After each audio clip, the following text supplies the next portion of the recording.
आजकल हमारी पूरी दुनिया तो फोन में ही सिमट कर रह गई है ना। मतलब कैब बुक करनी हो, खाना मंगाना हो, बैंकिंग, एंटरटेनमेंट, सब कुछ बस एक टैप पर। हमारी जिंदगी पूरी तरह से इन ऐप्स पर ही तो चलती है। लेकिन जरा सोचिए, क्या हो अगर यही ऐप्स जिन पर हम इतना भरोसा करते हैं हमारे सबसे बड़े दुश्मन बन जाएं। आज हम जिस कहानी की बात करने वाले हैं वो एक ऐसी ही जानलेवा ऐप से जुड़ी है, और एक स्टूडेंट कबीर की, जिसकी जिंदगी इस ऐप ने हमेशा हमेशा के लिए बदल कर रख दी। तो चलिए कहानी में सीधे चलते हैं। ये कहानी है 19 साल के कबीर की, जो Saint Michael's Institute of Technology में इंजीनियरिंग करने के लिए आया था। कबीर अपनी जिंदगी में पहली बार घर से दूर था, और बहुत खुश भी। वो अपने परिवार में पहला लड़का था जो कॉलेज तक पहुंचा था। कॉलेज आते ही उसे रागिनी नाम की एक लड़की पर क्रश हो गया। लेकिन उसकी इन छोटी छोटी खुशियों पर किसी की नजर लग गई, और वो था विराज, एक सीनियर जो कबीर को लगातार परेशान करता था, उसे बुरी तरह टॉर्चर करता था। एक रात विराज की वजह से कबीर बेचैन था, उसे बिल्कुल नींद नहीं आ रही थी। तभी उसने देखा कि उसके फोन पर एक बड़ा ही अजीब, एक अनजाना सा ऐप आ गया है। उस ऐप का नाम था नॉक नॉक। कबीर ने तो कभी इसके बारे में सुना तक नहीं था, और ये किसी भी ऐप स्टोर पर मौजूद नहीं था। उसे लगा कि शायद किसी गलत लिंक पर क्लिक कर दिया होगा और ये कोई वायरस होगा। खैर, जब उसने ऐप खोला तो स्क्रीन पर कुछ बहुत ही सिंपल स्टेप्स आए।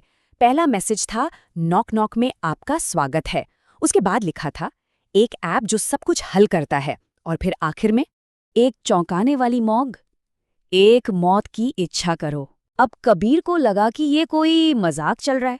मतलब एक ऐप भला अब क्या ही बिगाड़ लेगा किसी का। यही सोचकर उसने मजाक मजाक में अपने बुली विराज का नाम टाइप कर दिया। और जैसे ही उसने नाम डाला, स्क्रीन एक पल के लिए झपकी, और फिर वो ऐप पूरी तरह से गायब हो गया। अगली सुबह कबीर अपनी क्लास के लिए भागा जा रहा था। तभी उसने देखा कि उसके हॉस्टल के कॉरिडोर में पुलिस जमा है, और एक कमरे को पूरी तरह से सील कर दिया गया है। पता चला कि विराज की हत्या हो गई थी, और ये मामला बहुत ही अजीब था। उसका गला इतनी बेरहमी से काटा गया था कि सिर धड़ से अलग हो गया था। लेकिन सबसे ज्यादा डराने वाली बात ये थी कि कमरा अंदर से बंद था, और दरवाजा तोड़ने या जबरदस्ती घुसने का कोई निशान तक नहीं था। पुलिस के भी होश उड़े हुए थे। ये सब सुनकर कबीर के दिमाग में पिछली रात की घटना घूम गई। उसने घबराकर अपना फोन चेक किया तो देखा कि वो ऐप वापस आ चुका है, और सुबह सुबह एक नोटिफिकेशन आया था जिसमें लिखा था, नॉक नॉक, प्रॉब्लम सॉल्व्ड। ये पढ़ते ही उसके हाथ से फोन छूटकर गिर गया। उसे ये समझने देर नहीं लगी कि ये सब उसी की वजह से हुआ है। उसने कांपते हुए हाथों से ऐप को अनइंस्टॉल करने की बहुत कोशिश की, लेकिन वो डिलीट ही नहीं हो रहा था। वो बुरी तरह से फंस चुका था। कबीर भागकर अपने कमरे में आया, लेकिन उसका डर तब और भी कई गुना बढ़ गया जब ऐप ने उसे एक नया और भी ज्यादा खौफनाक आदेश भेजा। ऐप पर लिखा था, रागिनी को सीढ़ियों से धक्का दो। ये पढ़कर तो वो इतना घबरा गया कि उसने अपना फोन उठाया और जमीन पर पटक कर तोड़ दिया। पर नोटिफिकेशन आने बंद नहीं हुए, और इस बार तो एक डरावना वॉइस मैसेज भी आया। और अब हालात और भी ज्यादा बेरहम होने वाले थे। ऐप ने कबीर के सामने एक ऐसा चुनाव रखा जिसके बारे में कोई सोच भी नहीं सकता। या तो वो अपनी क्रश रागिनी को नुकसान पहुंचाए, या फिर अपनी ही छोटी बहन काशवी को। तभी अचानक कबीर को महसूस हुआ कि उसके पीछे कोई है। उसने आईने में देखा तो एक लंबा काला साया खड़ा था, और एक फुसफुसाती हुई आवाज आई, किसी एक को तो चुनना ही पड़ेगा। अपनी बहन को बचाने के लिए उसने कांपते हुए हाथों से रागिनी का नाम चुन लिया। इसके ठीक बाद रागिनी बड़े ही रहस्यमयी तरीके से सीढ़ियों से गिर गई और उसका पैर टूट गया। कबीर ने तो अपना फोन तोड़ ही दिया था, तो उसे लगा कि शायद अब सब खत्म हो गया है। उसने अपनी नॉर्मल लाइफ में लौटने की कोशिश शुरू कर दी।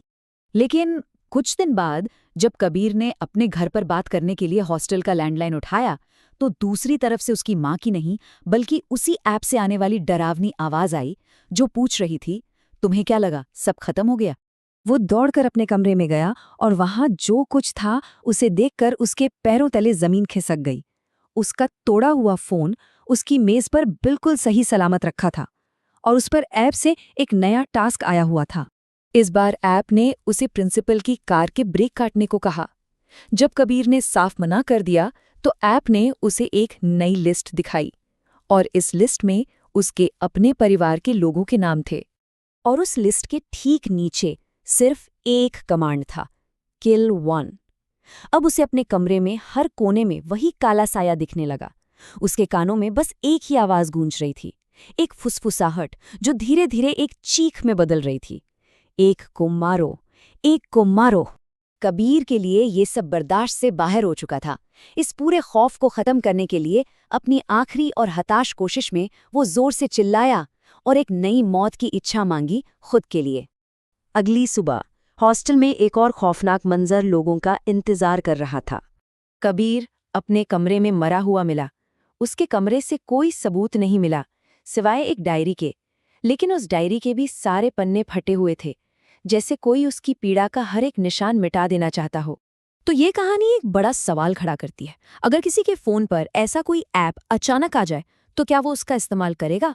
वैसे बता दें कि ये कहानी Amazon MX प्लेयर की थ्रिलर सीरीज NKN से प्रेरित है, जिसमें बिल्कुल ऐसा ही एक जानलेवा ऐप दिखाया गया है।